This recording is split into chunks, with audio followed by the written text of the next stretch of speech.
Hello, everyone. Welcome back. Today is a very special day. It's Juneteenth. We celebrated in the US. It's also Father's Day, so happy Father's Day to any fathers who may be watching. And I hope you all have a good day.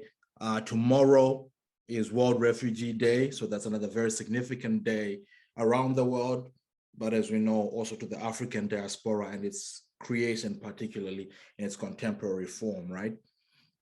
So today's video comes out on the occasion of Juneteenth. It is not necessarily a Juneteenth video in that I will not be spending time talking about Juneteenth as we know it. A lot of other people are doing that right now, so that should be easy to find. I'll just speak on it a little bit here. But what I'm doing is I'm focusing on another element of the advent of freedom in American slavery, in the transatlantic slave trade. As a whole. So today I'll be speaking a little bit on different ways in which Africans resisted the transatlantic slave trade, right? And we'll complicate it a little bit, but we'll be talking about the different ways in which the Africans resisted the transatlantic slave trade, with an emphasis on the African dimension of things, because I know the resistance would go on right up until the very end. But in many ways, as the folks in the African diaspora who had been enslaved spend more and more time here, their resistance was very profound all the way through. But perhaps the African dimension or the African influence on that was somewhat lost over the years. But that's okay. That's they resisted as they should have and as they could have. But today I'm just saying I'm spending some time talking on ways in which resistance started right on the continent itself, and ways in which some of the prominent resistances had very distinct African characteristics, even in the New World. So that's what we'll be talking about today. I'm not in my usual studio today, so please pardon the sunlight. And again, we're gonna go to the slideshow shortly, so you don't have to put up with this much longer. But I just wanted to also spend a little bit of time here, talk about what Juneteenth is and just introduce that, right? So as you well know, the Emancipation Proclamation went into effect in 1863, right? Early in 1863, where January 1st, 1863 is actually known as Freedom's Eve, because at the stroke of midnight, officially all enslaved people in the Confederate States were declared legally free. They'd been free in the Union, on the Union side, of course, but in 1863.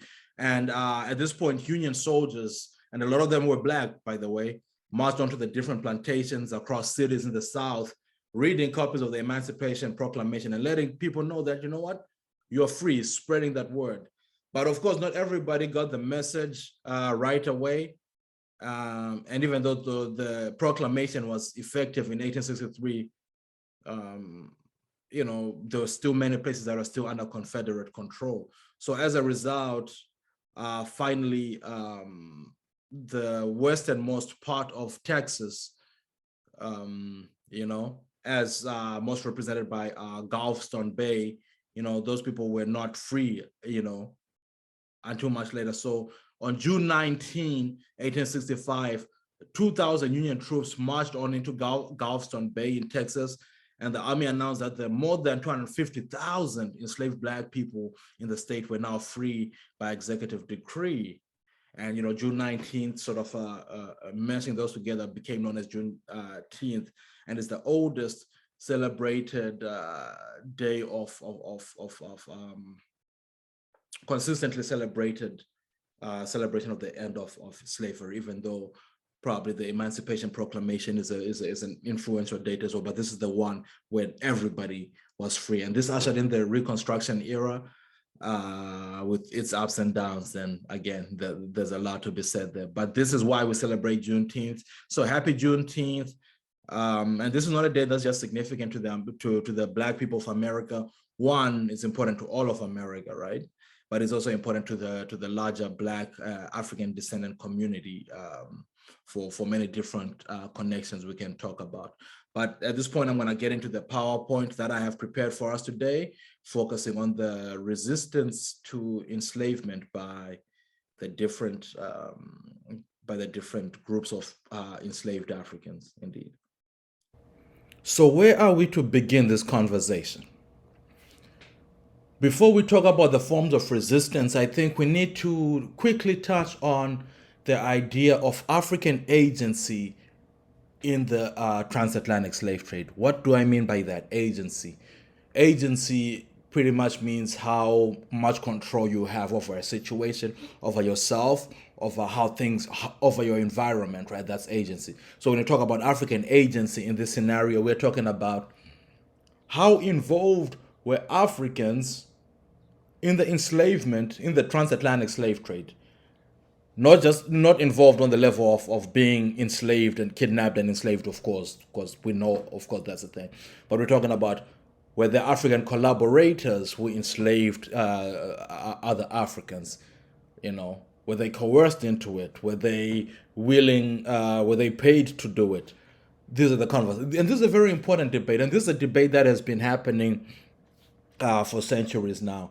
But if we were to boil it down to two sides, as I've tried to represent in this visual here in this slide, there can be two main schools of thought. The first one, which I'll call the Rodney side. Now, this is not to say this is everything that Walter Rodney said, but this is the general side of the argument that he falls on, and a lot of people fall on this side of this argument, cite him, citing specifically his classic book here, How Europe Underdeveloped Africa, coming out of the 1960s, in that peak anti-colonial era. Walter Rodney, of course, I've done a video about him. If you watch my video on 5 Pan-African guests at Zimbabwe's independence, I talk a lot more about him then. But again, he's a Guyanese scholar who was very brilliant, but he was also unabashedly Marxist, right? Very anti-capitalist as a result. But in any case, as he's writing this book, which is his magnum opus, right? And he makes a lot of very good arguments, but these earlier parts of it are contentious, in which he argues that Africans, the people of Africa, were victimized and only victimized by the transatlantic slave trade. Right from the beginning, they were deceived into participating. The advent of capitalism and capitalistic culture coming out of Europe pretty much just bamboozled the Africans, and any Africans who were quote unquote involved in the slave trade were either coerced or doing so under false, with working with false information. Literally, this is all Europe's fault, and indeed, that's how we got here. Then he goes on to make other arguments about the underdevelopment of Africa, which I think hold up a lot much easier compared to this here. So how do we justify this argument? What are some of the arguments that Walter Rodney and others who are on the side of the argument say? First of all, people might push back and say, well, Africa already had slavery. Well, there was very different understandings of slavery. It wasn't transatlantic, it wasn't transatlantic slave trade. It wasn't, the type of slavery was not the same.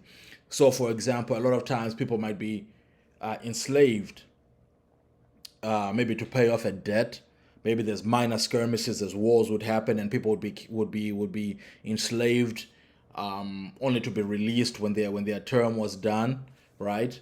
Your children were most likely not born into slavery. In fact, a lot of these folks who were enslaved in different African communities would end up either marrying into the conquering culture, join the army, these sort of things, and sort of be subsumed into that culture. So it wasn't the same. So the argument for that is to say, when this idea of slavery was presented to them by the Europeans, they may have quote unquote willingly participated, but this is the perception of slavery that they had in mind. So they did not. So that's the argument that is made. Also, the huge. What I was just described was just like intercommunal, transcommunal enslavement, right? But the main sort of institution of slavery that predates the transatlantic slave trade was the trans-Saharan slave trade, in which folks were usually taken from from south of the Sahara, obviously as the name suggests, into North Africa, and some made their way into the Iberian Peninsula, and some into Western Asia, what we typically call the Middle East today. In exchange for things like salt coming from North Africa, they were sold off into that enslavement. So the reason why I bring this up is to say that institution lasted for maybe 1,100 years, and numbers of people who were taken off into enslavement, there's no concrete details, but anyway, between 5 to 8 million are the numbers that are usually cited in those 11 centuries. The transatlantic slave trade occurred, the actual trade itself, maybe early 1500s, if we want to say that, to the late 1700s, early 1800s.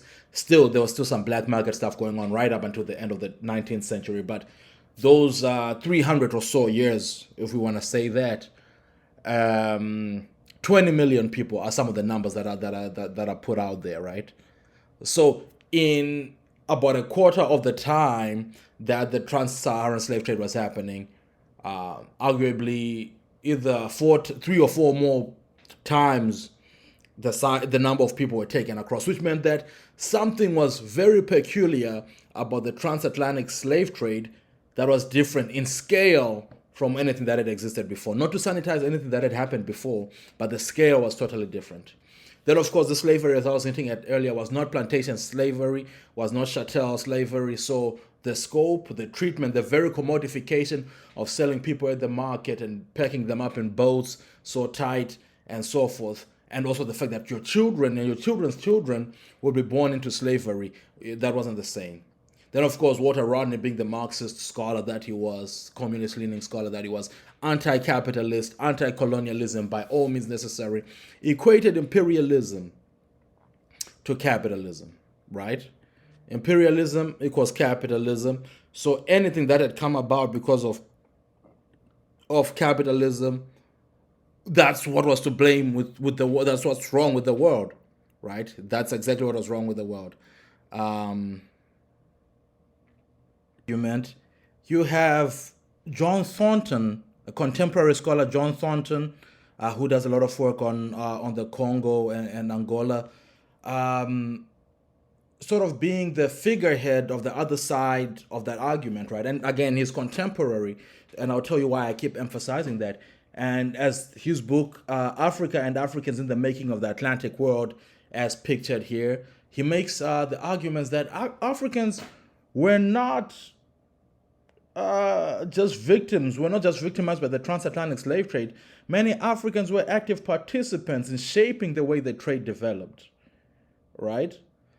And he makes the case in so many ways, which is to say, one of them was that we can talk about how slavery was different, as I mentioned in the first part of this debate, but it did exist, right? So people were not, and it's even as we sanitize it. Oh, by the way, I forgot to mention this earlier when I was talking about the Rodney part, that in many African languages, including my own language, which we call Shona today, the word Muranda is the word for slave, but it was also the word for servant, right? So that just shows that there wasn't a clearly demarcated class that was separate from other forms of servitude.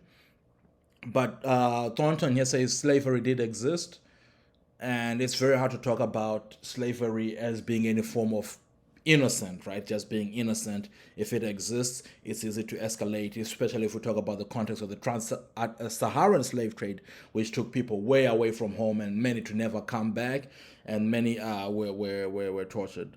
The second argument that he makes, or I mean not him, but that side of the argument makes, is this idea of it wasn't a military invasion. Who were the Europeans who came a lot of times? They were traders, right? They were merchants, and they were seafarers. It wasn't these weren't invasions at the scale that we saw during colonialism, where millions of people came in cases like Algeria, hundreds of thousands came to Rhodesia, right? So the fact that so few Europeans came, how were they able to do this? They could not do it without very involved African peoples, right? Who were doing a lot of the capturing people in, especially they couldn't go inland, right? They were usually stayed by the coasts. So a lot of the people were being captured by people that they traded with, right? And remember, this is the next part here, that at the time, 1400s, 1500s, Europeans did not have far superior technology to Africa. They'd been part of the same sort of network going back, um, you know, centuries at this point. And in many ways, Africa, some of the things that Africa was producing at the time may have even been superior to what the Europeans were bringing. So it wasn't, I say that to say, even militarily, they couldn't have coerced them that much militarily. It was a different case when colonialism happened, because by then the Industrial Revolution has happened and the West has really established itself as generally being superior when it comes to technological advancement. But at the time, the guns, even the goods that they were producing were not that far well off. In fact, there are stories of how the Portuguese, when they first came, tried to trade in Benin and so forth, their goods were so undesirable, right? Even the iron products that they brought were so undesirable compared to what people already had. So what they ended up doing initially, before they got into enslaving, was the business that they conducted there was taking things produced on one part of the west coast of Africa to another part of the west coast of Africa, because those goods were desirable. So, the reason I'm emphasizing this is that the idea of them being coerced due to superior weaponry and so forth doesn't really hold up. Another case here that he makes is actually the leaders were making decisions, right? The Africans leaders and groups of people were making decisions. They were going to war with different people, imprisoning them. And one of the things that they were doing, in addition to sort of the wealth, which I'll talk about shortly, part of these sending people off into enslavement was a form of not just exportation, but deportation. What does it mean by that? Well, imagine you fight in a war and you capture 500 people, and 200 of them are men, 200 women, 100 kids. The women, it's easier to absorb them into your community, right? They can get married, do different things, become, especially in polygamous societies, they can get married to somebody who already has a wife, or they can be, brought in as servants, in different capacities. The kids, indoctrination, grow up as part of that community easily. The men, you have 200 men who are hostile to your cause, just waiting to go, right? So what do? So a lot of the folks were sold off into the transatlantic as a way to get them out of these communities. That's not okay. That's not what I'm saying here, but I'm saying they're thinking about it. Then, of course, finally, a very important point here is to say agency, right?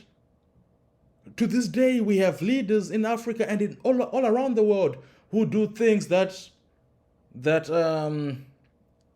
hurt their people, that act selfishly, right? And that idea of their people, still, I'm going to complicate that further. So the idea that people will do things to get rich at the expense of their communities or at the expense of their neighbors is not new. And if anything, to deny that a very human attribute, to deny the Africans of that, is also to dehumanize them in romanticizing them, or in trying to make them look like they're not normal, which is not true.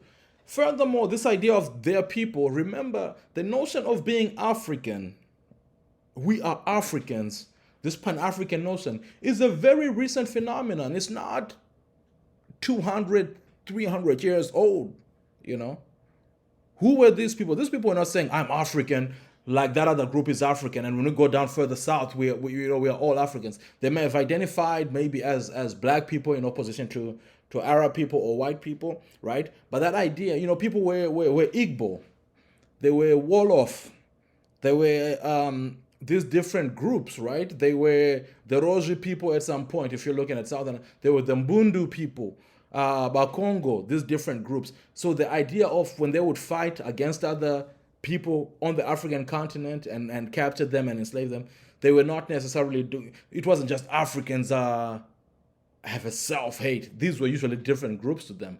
Why is that important? Well, it's sort of, the idea that Africans were selling Africans presupposes that leaders were usually selling their own people. Not typically. Again, I'm not sanitizing it, but I'm just complicating this idea of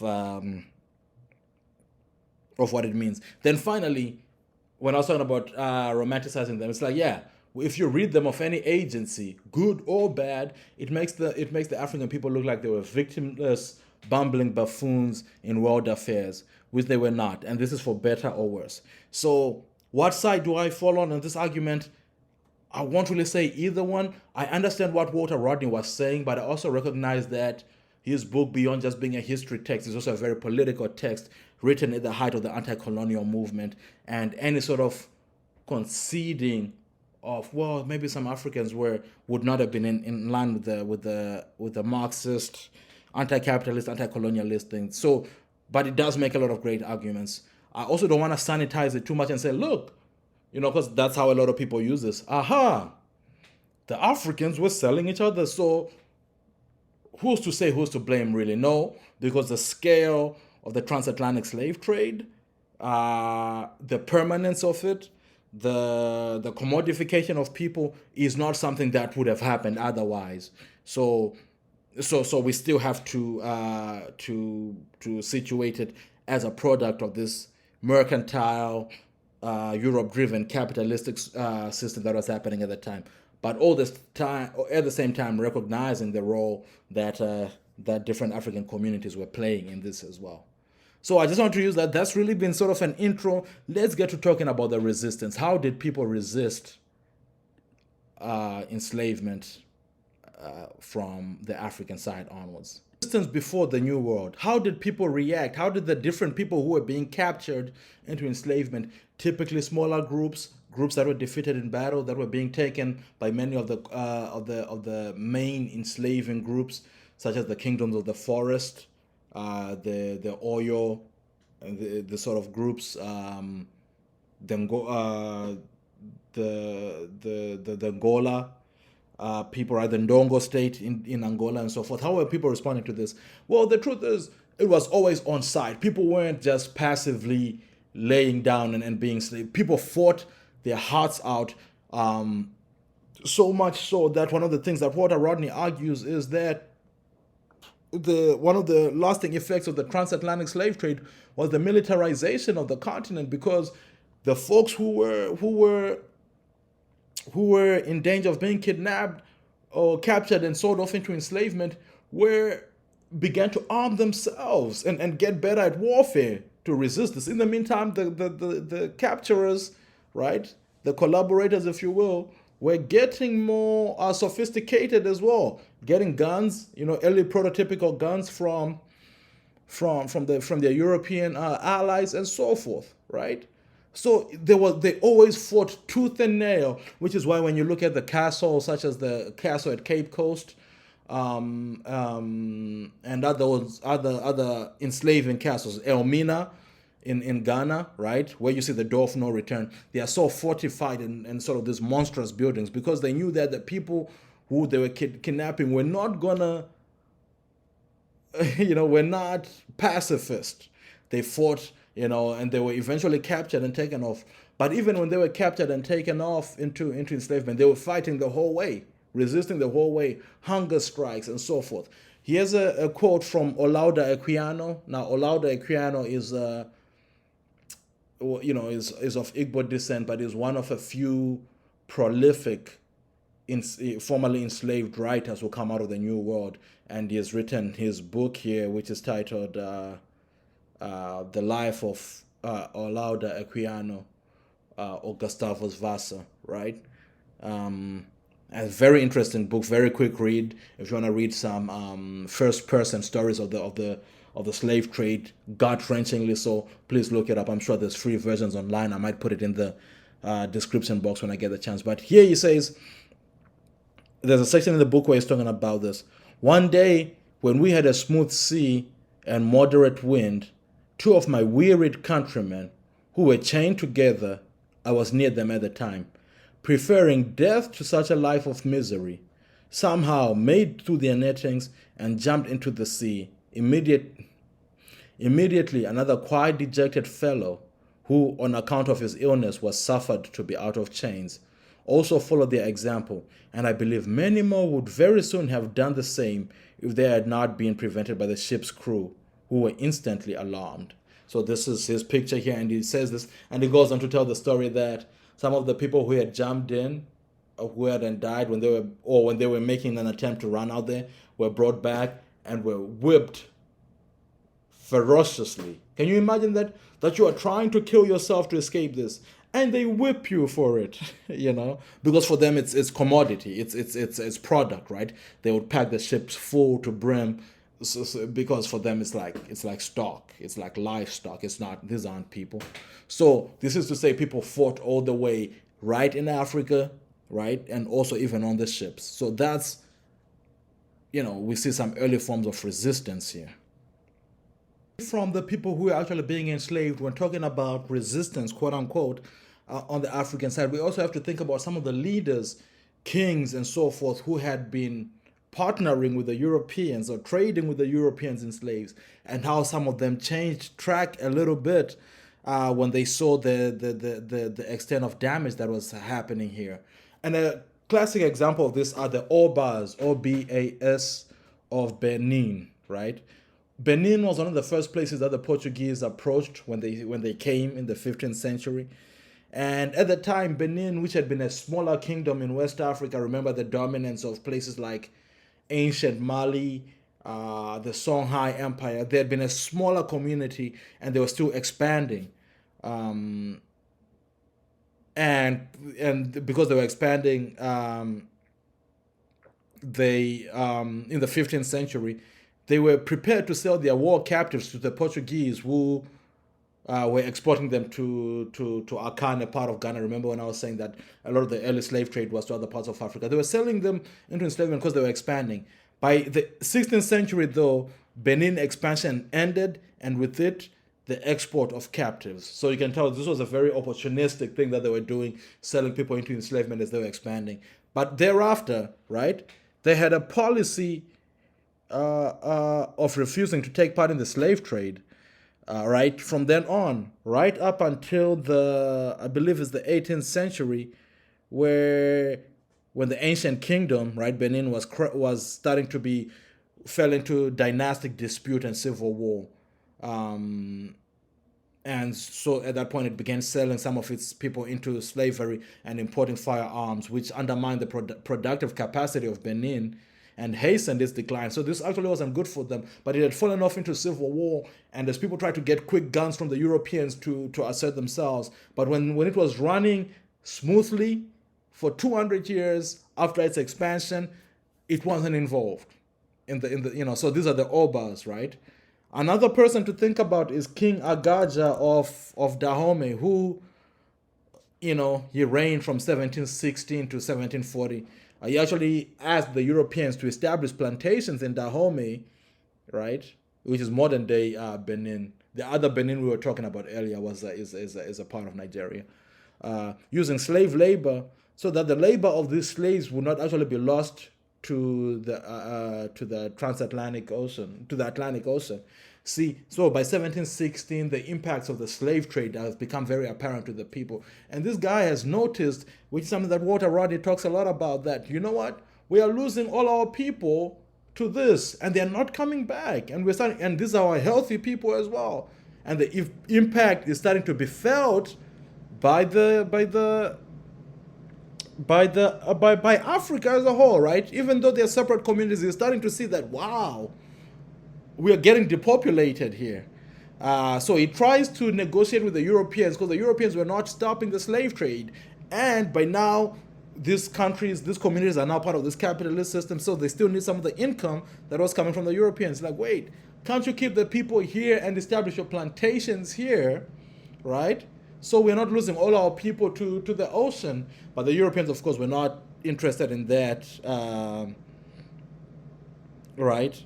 Um, the transatlantic system was so well established and profitable, and plantations in Dahomey would be beyond the control of the Europeans, and they were not willing to allow for that.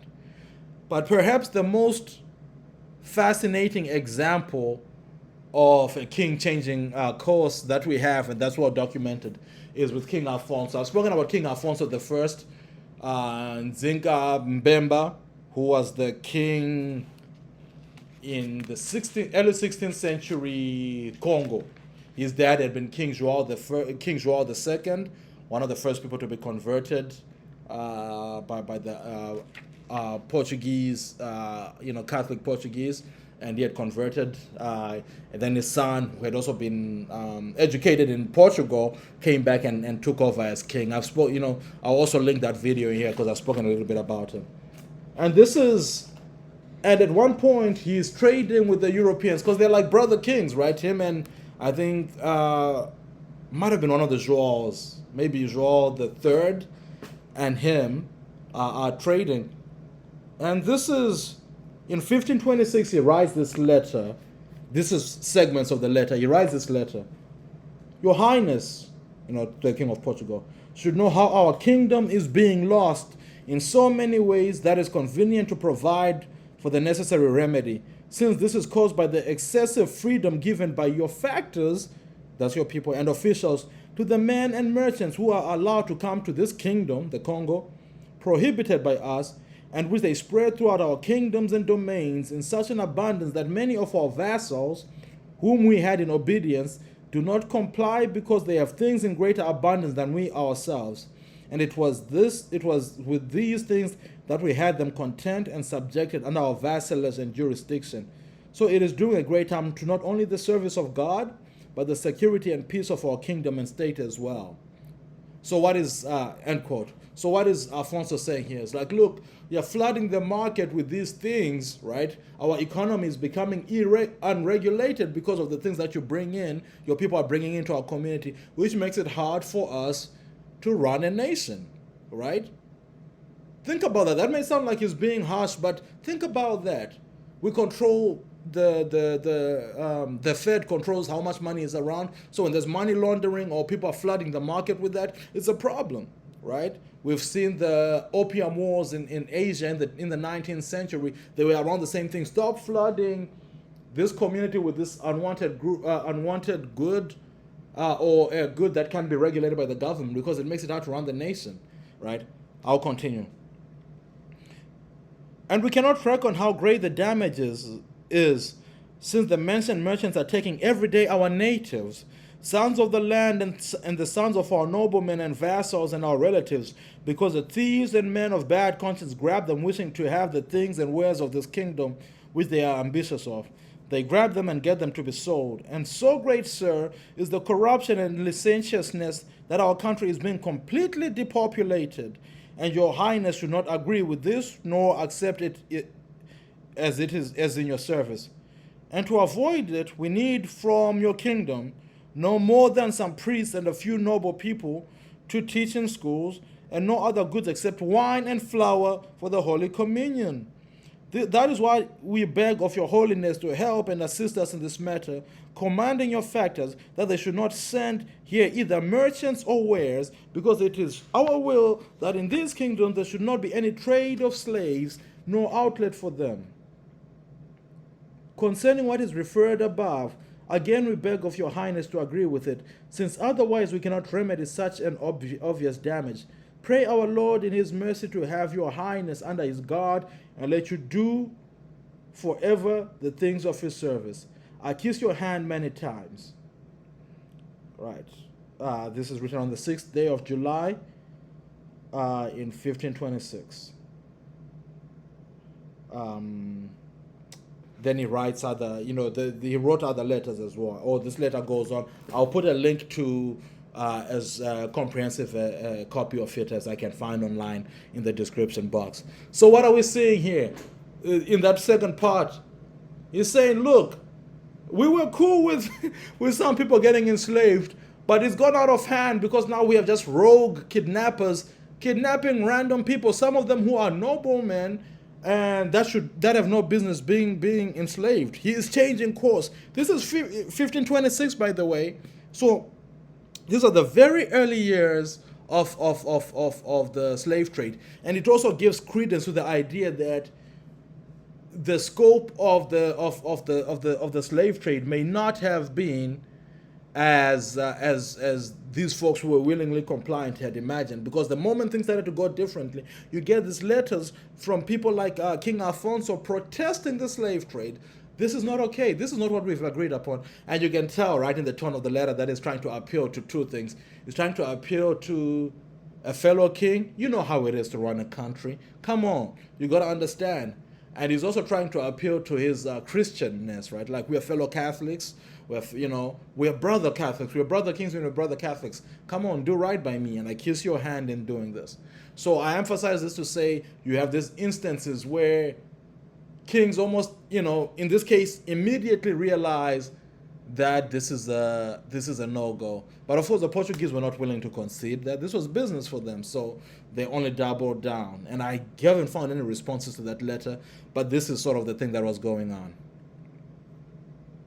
Now, once the Africans got to the New World, they did not take enslavement lying down either. So we already know that there was constant rebellions. The story of Nat Turner is told. The story of Denmark VZ is told.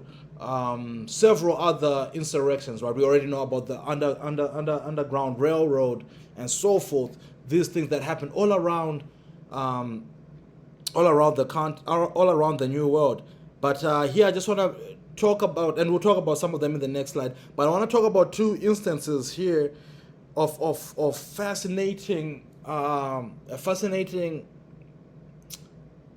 phenomenon where African people who had been enslaved, right, would flee, escape enslavement, and actually go out and start their own communities. Among these were, for example, in Jamaica, right, you get the Maroons, right, where escapers, that's what the escapers were known as Maroons, would gather together in the Central Highlands and establish their own self-governing farming communities, and they survived frequent government attempts to oust them. And again, their presence just there encouraged several other communities, and whose word got to the U.S., around the Caribbean, that these folks are doing their own thing. It really encouraged people. So this is a crazy form of resistance, right? And I say I emphasize the African dimension of that because these communities would often run like an African kingdom, as they may have been familiar with, for example. And there is no better example of that than the story of Ganga Zumba. Ganga Zumba, there was a community that developed known as the Quilombos in Brazil. Quilombos, Quilombos, Quilombos de Brazil, right? And one of the most popular one was the Palmares, and Ganga Zumba created this particular one. So Ganga Zumba, who is this guy? And by the way, my folks at Hometown History have done an extensive video on this, so I'll link it. So I'm not going to go too much into it because I really want you to watch their video. They don't know me or anything, but I'm a big fan. But here's a little bit about Ganga Zumba from that I found online. Ganga Nzumbi, also known as Ganga Zumba, is widely known as the African royal who escaped slavery and created his own kingdom in Brazil. He was the first leader of the massive runaway settlement known as Quilombos dos Palmares in the late 17th century. So that's in the late 1600s, right? So he's believed to be the son of a princess from the Congo, right? And this princess Aquautune had led a battalion in the Battle of Mwila, but the Portuguese won and they killed at least 5,000 men, right? And then they captured the king and his family and so forth. So Ganga Zumba was among these captives, and they were sent to Santa Rita plantation in northeast Brazil. He later escaped to Palmares with his family, right? And thus they became known as a Mocambo, or a refugee family, right? And they end up settling, them and 10 other separate settlements of Mocambos joined together to form Quilombo dos Palmares. Ganga was elected by the leaders as a king, right, of over the Quilombo. And imagine this: they went into this place, right, where nothing had existed before, right, far away from the as far away as they could from the Portuguese reaching them. But by the 1670s, the royal had a palace, 3 wives, armed guards, and devoted subjects at his royal compound called Macaco. The compound consisted of 1,500 houses for his family, guards, and officials. All of them were considered royalty. And in 1678, Ganga Zumba reportedly accepted a peace treaty offered by the Portuguese governor of Pernambuco. So anyway, there's a lot to be said here, but I think the scale of this kingdom that existed in Brazil, and people, the Portuguese would try to come in before this peace treaty, try to get in there and maybe occupy, and the army was so good and well organized that they beat them back, and it lasted for all of 100 years. Can you imagine that? Right? This is just establishing a sovereign nation from among the people who were enslaved in a very hostile environment. So these are some of the ways in which you see like little forms of Africanness in the resistance. Another way that Africa shows up in this resistance movement is through repatriation movements, right? Repatriation movements. And most prominently, this is represented by Liberia, but also by Sierra Leone, but also other people repatriated to parts of the continent that you may not immediately think about. So Liberia was founded in 1822 by freed African Americans, right, who had come from the U.S., of course. And Liberia, the term itself comes from the word liberty, and the capital is Monrovia, from James Monroe, who was president at the time. It was organized by the American Colonization Society, right, which was a body of white Americans whose interest was in this fact that the increasing number of freed African Americans in the South made it harder to keep other black people around them in slavery. Remember, 1822 is some 40 years before the Civil War, and again, you know, this had started, the organization for it had started even earlier. So they were the ones who started it. So where do the Africans come into this? So although the whites initially organized it, educated black people soon took over the administration of the settlement, and in 1847 they declared it an independent republic of Liberia. And education expanded, and during the course of the 19th century, Liberia produced a number of outstanding African intellectuals. They would trade in palm oil, coffee, ivory, camwood, and so forth. So they really did establish their country, you know. And remember that this is pre-colonization for most African countries. So they are very much, in Liberia, they are establishing a system of governance that may be based on European or Western standards and values. As you can see, that flag is a replica of the American flag in so many ways. So that's Liberia. A lot of people really, even though the white people were trying to push them out, the black people were also eager to get out and start their own thing, right? And start their own thing, get away from this place that oppressed them, go back home, quote unquote, or maybe go, as you see with the likes of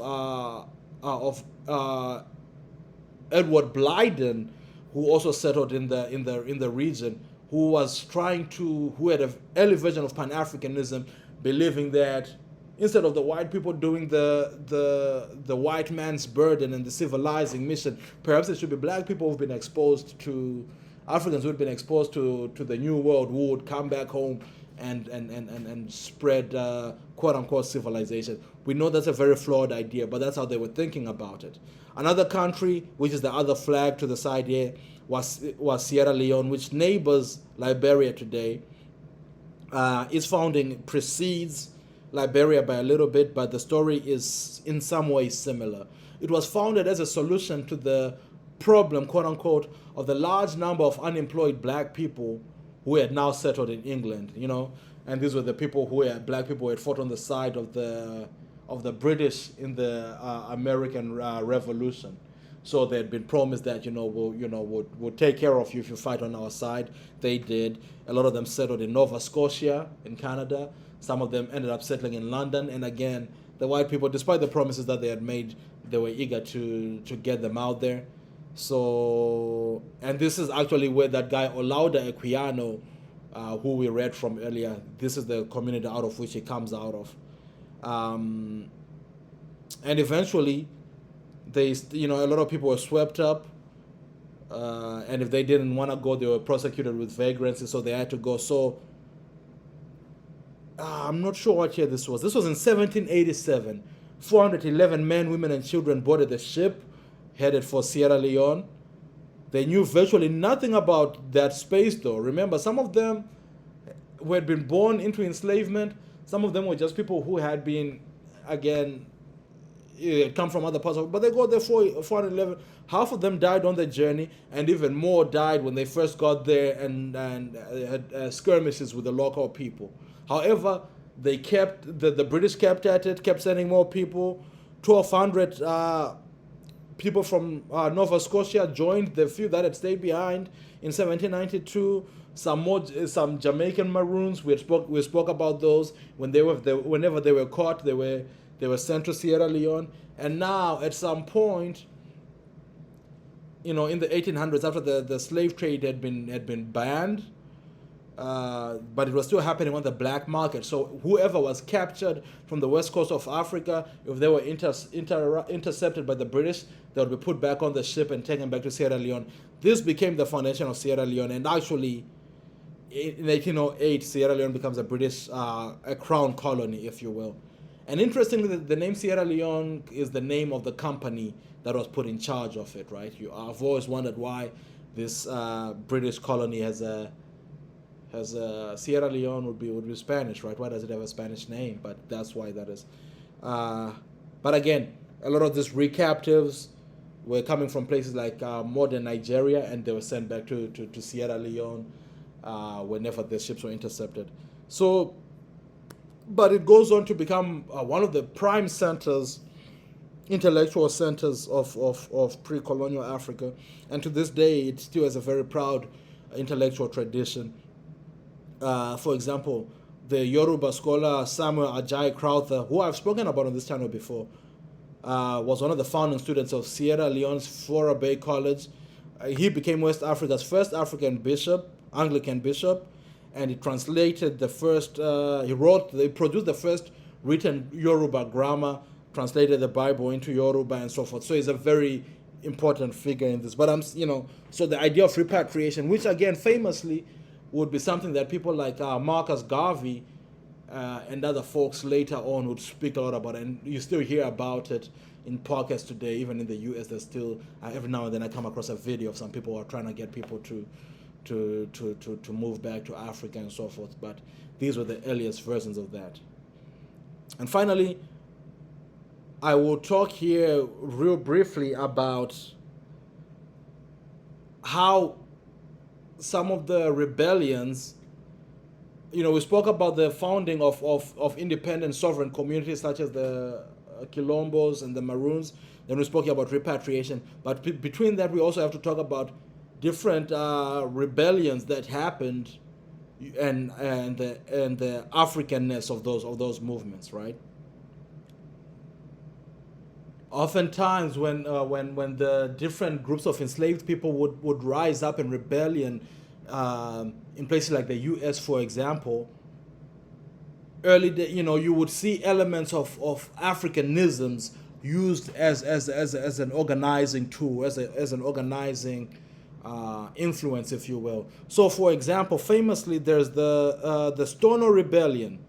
The Stono Rebellion, which the plaque presented here of 1739, was as the plaque says, was the largest slave insurrection in the British North America, which began on September 9, 1739.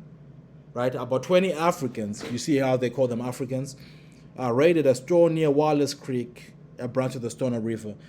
Taking guns and other weapons, they killed 2 shopkeepers. The rebels marched south toward the promised freedom in Spanish Florida, waving flags, liberty, beating drums, and shouting liberty. So it's that part about the beating. First of all, the classification of them as Africans is very important here. But I also like that part they talk about with the beating drums, because for a long time, beating drums, which again, as we know, is central to many African communities, was actually forbidden by the enslavers, right? Because they, not just because it was culturally inappropriate, but they knew the organizing power of such people. African community uses to communicate different messages, smoke, drums, and so forth. And the fact that this was used to spearhead the largest slave insurrection in North America speaks volume to that.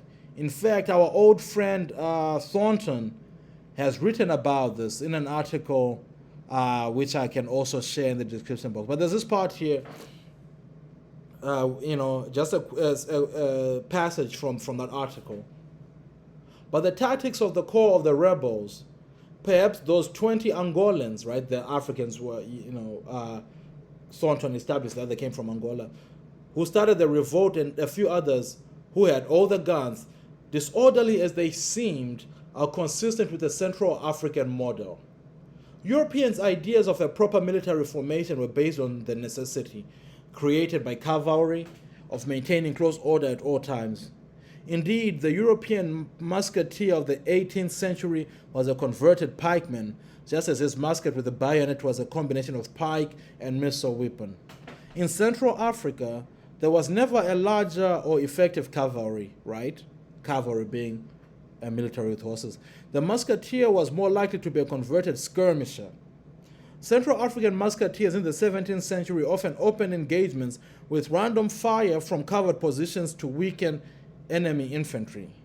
This infantry was armed with swords and battle axes intended for hand-to-hand fighting that would resolve the battle.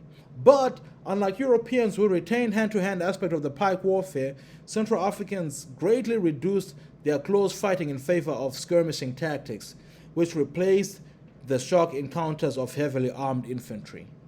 18th century battles tended to be drawn-out affairs in which units attacked the enemy, withdrew, maneuvered, and in general avoided hand-to-hand combat.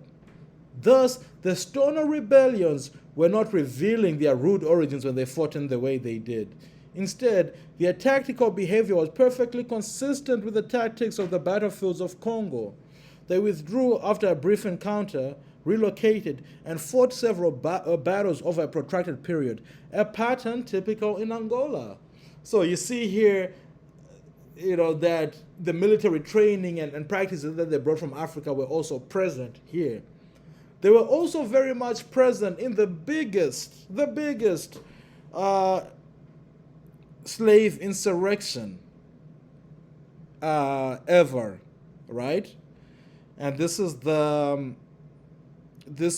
if you know where this is going, the Haitian Revolution. Now, the name most synonymous with the revolution now is Toussaint Louverture, and he was a brilliant general. But before that, the man who really got it popping initially is who's pictured in this image here, and his name is Dutty Boukman. Have you guys heard of Dutty Boukman?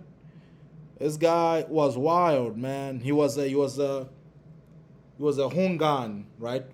Which is a voodoo priest. He was a voodoo priest. Now, the moment you talk about voodoo, then you're talking about West African religious practices blended with Catholicism in the New World to create this religion, this spirituality known as voodoo, right? It is also believed by other scholars that Dutty Boukman may have practiced a combination of disparate blends of voodoo, a traditional African religion, and the type of Abrahamic religion.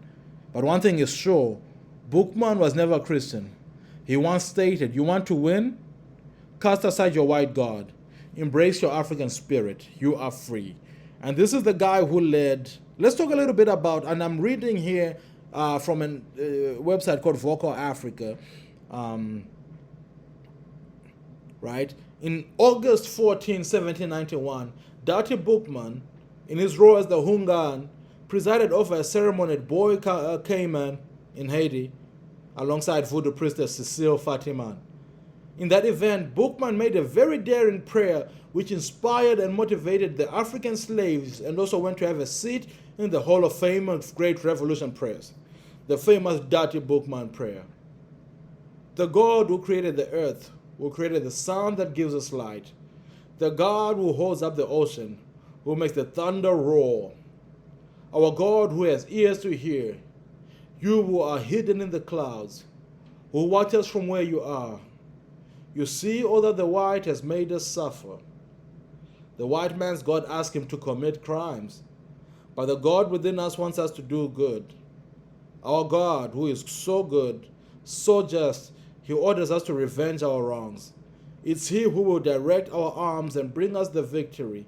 It's he who will assist us. We all should throw away the image of the white man's God who is so pitiless. Listen to the voice for liberty that speaks in all our hearts. That's the famous Dutty Boukman prayer. After the prayer, Boukman is said to have given a prophecy that 3 slaves, Jean-Francois, Boissou, and Jeannot, would lead revolutions that would free the slaves of Saint-Domingue, which is now Haiti. Then they sacrificed an animal. Seeing that